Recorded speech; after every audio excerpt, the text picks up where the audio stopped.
आप जेनजी हो या मिलेनियल्स, आपकी लाइफ की हज़ार प्रॉब्लम की एक सबसे बड़ी जड़ है चॉइस ओवरलोड। हमारी ज़िंदगी के स्ट्रेस किसी कमी की वजह से कम है, लेकिन ज़्यादा ऑप्शन से है।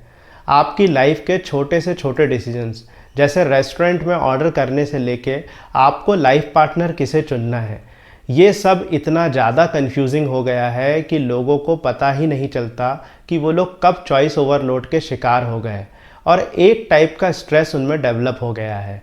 चॉइस ओवरलोड या ओवर चॉइस एक ऐसी कंडीशन है जब हमारी लाइफ में डिसीजन लेना मुश्किल हो जाता है, क्योंकि हमारे पास किसी भी चीज़ को चुनने के लिए बहुत ज़्यादा ऑप्शंस होते हैं। मैं लोगों को सोशली और अपनी इंडिविजुअल लाइफ में डीपली ऑब्जर्व करता हूँ, और मैंने पाया कि डेली लाइफ में रेस्टलेस फील होने का सबसे बड़ा रीज़न हमारे आसपास की ढेर सारी चॉइसेस है, फिर वो किसी भी फील्ड में हो। ये बात वैसे तो बहुत सिंपल लगती है और लोगों को लग सकता है कि ढेर सारी चॉइसेस होना एक प्रिविलेज है और ये आपको एक सेंस ऑफ फ्रीडम और कंट्रोल देता है।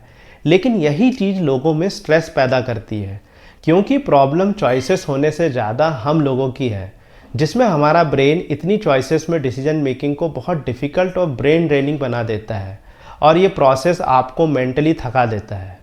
आप फ़ोन लेने जा रहे हैं तो 100 से ऊपर ब्रांड है और 1000 से ऊपर मॉडल है।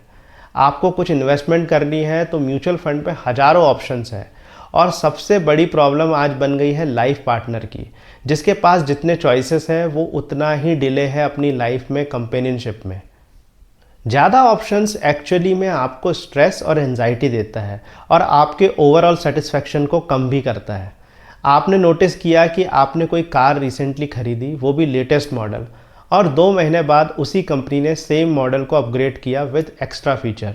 तो आप जो अपनी कार से काफ़ी सेटिस्फाइड थे, अब आप में एक डिससेटिस्फेक्शन हो सकता है, क्योंकि आपने ऑलरेडी बहुत टाइम और एफर्ट इन्वेस्ट किया इस कार को लेने के डिसीजन में। तो आपने जो चूज़ किया उससे भी आप थोड़े नाखुश हो सकते हैं। हेलो दोस्तों, आज हम बात करने वाले हैं ऐसे साइकोलॉजिकल फेनोमेना की जो हम सबकी लाइफ में एक हिडन स्ट्रेस का रीज़न बन गया है।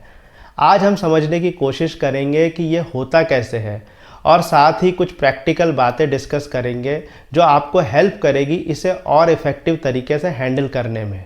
एक रिसर्च में 2 ग्रुप को 6 जैम और 24 जैम की बोतलों में से जैम को खरीदने का ऑप्शन दिया गया। जिनके पास 6 जैम थे उन्होंने क्विकली चूज़ किया और खुश रहे। जिनके पास 24 जैम थे वो कंफ्यूज हुए और लेट डिसाइड किया और बाद में रिग्रेट भी किया, यानी किसी को टेस्ट ज़्यादा पसंद नहीं था या फिर और कुछ। इसी वजह से आपने ध्यान दिया होगा कि ऑनलाइन शॉपिंग में आप कितना टाइम लगा देते हैं चीज़ों को सिर्फ सेलेक्ट करने में और उसे ऐड टू कार्ट करने में। और ये भी हो सकता है कि आप 1 घंटे बाद भी कुछ ऑर्डर ना कर पाए, क्योंकि इतनी सारी चॉइसेस आप में एक मेंटल फटीग क्रिएट कर देती है। ये चॉइस की दुनिया बहुत गहरी है। आपको लगता है कि आपको तो सिर्फ कुकिंग ऑयल ऑर्डर करना था, फिर उसमें 50 टाइप के ऑयल और फिर बेनिफिट, फिर आप उसे कंपेयर करने लगते हैं। और हो सकता है कि कोई चीज़ की एश्योरिटी के लिए आप एक इन्फॉर्मेटिव वीडियो भी देख लें यूट्यूब पे। अब आपने क्या किया, इस पे ध्यान दीजिए। आपने सिंपली अपना टाइम और कॉग्निटिव एनर्जी वेस्ट की है, क्योंकि कोई ज़रूरी नहीं है कि आप अगली बार जब कुकिंग ऑयल ख़रीदेंगे तो वो ही ख़रीदें। आप फिर से सर्च करने लग जाएंगे कोई और ब्रांड या फिर बेटर ऑप्शन। हम सबका ब्रेन डिफरेंट तरीके से डिसीजन मेकिंग को प्रोसेस करता है, और कुछ लोगों में ये एप्टीट्यूड बेहतर हो सकता है और कुछ लोगों में उन्हें बहुत बुरी तरह थका सकता है। इसीलिए ये इम्पॉर्टेंट है कि आप चॉइस ओवरलोड होने के पहले अपने डिसीजन मेकिंग को थोड़ा रिफाइन कर लें। चलिए बात करते हैं वो 4 इम्पॉर्टेंट तरीके जो आपको इस ओवर चॉइस की दुनिया में बेहतर डिसीजन लेने में हेल्प कर सकती है। पहला है वर्क ऑन नोइंग योरसेल्फ। मेरा मानना है कि जो लोग अपने आप को ज़्यादा अच्छे से जानते हैं वो लोग रिलेटिवली काफ़ी कम समय लगाते हैं किसी भी टाइप का डिसीजन लेने में, फिर वो लाइफ के छोटे डिसीजन हो या बड़े। जब मैं कहता हूँ कि अपने आप को जानना, तो इसका मतलब है आप कितने एश्योर हैं अपनी चॉइसेस को लेके। ये एक लाइफ लॉन्ग ऑब्जर्वेशनल मेथड है जो आपको अपनी लाइफ में बहुत सारी चीज़ों में हेल्प करती है जिसमें भी डिसीजन मेकिंग इन्वॉल्व हो। अपने आप को बेहतर जानने का सबसे अच्छा तरीका है अपने बारे में और बिहेवियर के बारे में बिना जजमेंट के सोचना। अब ऐसे तो सब लोग अपने बारे में सोचते हैं, लेकिन आप ध्यान दीजिए कई बार आप उसमें बायसेस जोड़ लेते हैं। जैसे ये पहनूंगा तो लोग क्या कहेंगे, ये खरीदूंगा तो सबको पसंद आएगा कि नहीं। ये सब जजमेंटल नोइंग है अपने बारे में।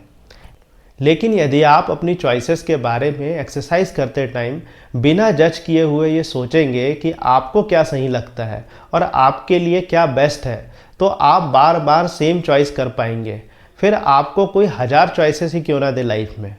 आपको थोड़ा वक्त निकाल के इस तरीके से अपने बारे में सोचने की प्रैक्टिस करनी होगी, और ये ऑनगोइंग प्रोसेस है। लेकिन ये एक बार डेवलप हो गई तो ट्रस्ट मी, ये आपकी लाइफ का बहुत सारा टाइम और एनर्जी बचाएगा और आप लेस स्ट्रेस फील करेंगे। दूसरा है understand the value proposition in life. इस बात पे जितना जोर दो उतना कम है, क्योंकि आजकल हम सब ने इन्फॉर्मेशन ओवरलोड करके अपने आप को इतना उलझा लिया है कि आपको दुनिया के हर इशू में इंटरेस्ट हो सकता है और आप उसमें अपने ओपिनियन और कई बार सॉल्यूशन भी सोचने लगते हैं।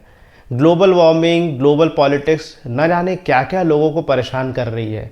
ये सब आपके कॉग्निटिव फंक्शन को इस तरह डैमेज करता है कि जो आपकी लाइफ में एक्चुअल में ज़रूरी है उसके लिए सोचने या डिसीजन लेने के लिए आपके पास एनर्जी कम पड़ सकती है। वैल्यू प्रपोजिशन का मतलब है आप सिर्फ उन चीज़ों में अपने ओपिनियन और डिसीजन लीजिए जिसका आपकी लाइफ में डायरेक्ट इम्पैक्ट है, क्योंकि इनडायरेक्ट इम्पैक्ट को संभालने के लिए दुनिया में ऑलरेडी लोग बैठे हैं जिनको आप ऑलरेडी चूज़ करते हैं और पे करते हैं। आपको ये डिसाइड करना है कि आपके लिए कौन से डिसीजंस वैल्यूबल है और कौन से लेस वैल्यूबल। आप कम वैल्यू वाले डिसीजंस में कम मेंटल एनर्जी खर्च कीजिए। जैसे आपको पता है कि आप कौन सी ब्रेड ऑनलाइन ऑर्डर करेंगे, वो इतना इम्पॉर्टेंट नहीं है, तो उस पर ज़्यादा टाइम वेस्ट मत कीजिए। जो लीस्ट जजमेंट में आपको लगता है उसे ऑर्डर कर दीजिए। ऐसे डिसीजंस को लेने के लिए एक लिमिट डिसाइड कीजिए, क्योंकि यदि आप ऐसी low value preposition decision making में उलझ जाएंगे तो हो सकता है आप ऑफिस के कुछ इंपॉर्टेंट डिसीजंस मेकिंग में थका हुआ महसूस करें, क्योंकि आपकी इमोशनल एनर्जी का सोर्स एक ही है और आपको उसे वाइजली मैनेज करना है। तीसरी बात है choose the environment with less choices. ये एक प्रैक्टिकल सॉल्यूशन है जब भी आपको किसी चॉइस में ज़्यादा वैल्यू नहीं लगती और आप उसे जल्दी लेना चाहते हैं। आपने ध्यान दिया होगा, ऑनलाइन ग्रॉसरी शॉपिंग करने से आसान आपके लिए स्टोर जाके शॉपिंग करना हो सकता है। एटलीस्ट आपको मेंटली कम थकान महसूस होगी, क्योंकि इतने सारे चॉइसेस होने के बाद भी वहाँ ऑनलाइन से तो कम ही चॉइसेस है। आप जानबूझकर ऐसा एनवायरनमेंट चूज़ कर सकते हैं जहाँ आपके छोटे डिसीजंस लेने के लिए आपके पास लिमिटेड चॉइस हो। यही रीज़न है कि आप जब बहुत छोटे शहरों और गांव में जाते हैं तो आप मेंटली बहुत हल्का फील करते हैं। वहाँ एक्चुअली में आपके पास चॉइसेस कम है हर चीज़ में, तो आप मेंटल फटीग सिंपली कम महसूस करते हैं। चौथी बात है ट्रस्ट योर डिसीजन, और ये बात मेरी पहली बात से काफ़ी लिंक्ड है। मतलब आप अपने डिसीजंस पे तभी ट्रस्ट कर पाएंगे जब आप में ये क्लैरिटी होगी कि आप एक्चुअली में चाहते क्या हैं अपने लिए। और यदि आपने ट्रस्ट करना सीख लिया अपने डिसीजंस पे तो आप ज़्यादा सेटिस्फाइड फील करते हैं, क्योंकि जो लोग कम समय में सेम डिसीजन ले लेते हैं वो ज़रूरी नहीं है कि सारे डिसीजन सही ही ले। आपके डिसीजन सही हैं या गलत ये बड़ा सब्जेक्टिव मैटर है, ना कि एब्सोल्यूट। इसे वो लोग ज़्यादा एब्सोल्यूट मान सकते हैं जिनके बायसेस जुड़े होते हैं अलग अलग सोशल नॉर्म से। जैसे यदि आपका बायस है कि इसी ब्रांड की चीज़ लेना सबसे अच्छा है और आप किसी रीज़न से वो नहीं ले पाए, तो आप हमेशा डिससेटिस्फाइड फील कर सकते हैं। इसीलिए अपने डिसीजंस पे ट्रस्ट कीजिए और बचिए पोस्ट डिसीजन एंजाइटी और स्ट्रेस से।